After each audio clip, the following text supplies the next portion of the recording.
তারা সবাই সেই স্টেশনে পৌঁছে যায়। সেখানকার ট্রেনের প্যাসেঞ্জারগুলো স্টেশনের দিকে দেখছে, বাইরের অবস্থা দেখার চেষ্টা করছে। স্টেশনের অবস্থা মোটামুটি ভালোই লাগছে। একজন বেরিয়ে দেখে বাইরের অবস্থা, তারপর তার পেছন পেছন সবাই বেরোতে লাগে।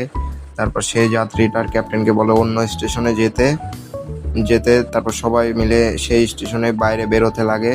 কিন্তু আমাদের নায়ক অন্য রাস্তা দিয়ে যেতে চায়। তার পেছন পেছন সে পাগল করে লোকটাও পেছন পেছন ধরে। সে পাগলটা বলে, আমি তোমাকে কথা বলতে শুনে নিয়েছিলাম। সে কারণে বাইরে বেরোতে লাগে সবাই, আর দেখে যে অনেক জম্বি সেখানে উপস্থিত, এবং সব জম্বিগুলো তাদের ওপরে আক্রমণ শুরু করে দেয়। আক্রমণ করার পর যে যার নিজের মতো পালাতে লাগে। সবাই এদিক ওদিক ছোটাছুটি করতে লাগে। আমাদের নায়কের লোক কল দিয়ে বলে যে সবাই জম্বিতে ইনফেক্টেড হয়ে গেছে, তাই সেখান থেকে পালিয়ে যেতে বলে।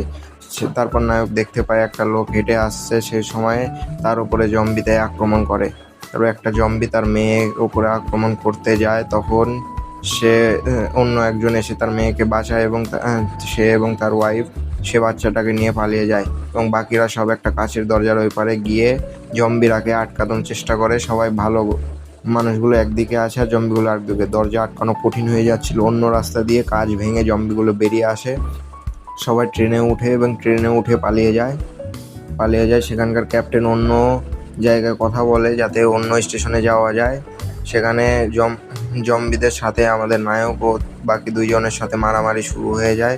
সে মারামারি ভাবে কোনো মতে আমাদের নায়করা অবশ্যই জিতে যায়। নেক্সট পার্ট দেখতে হলে কমেন্ট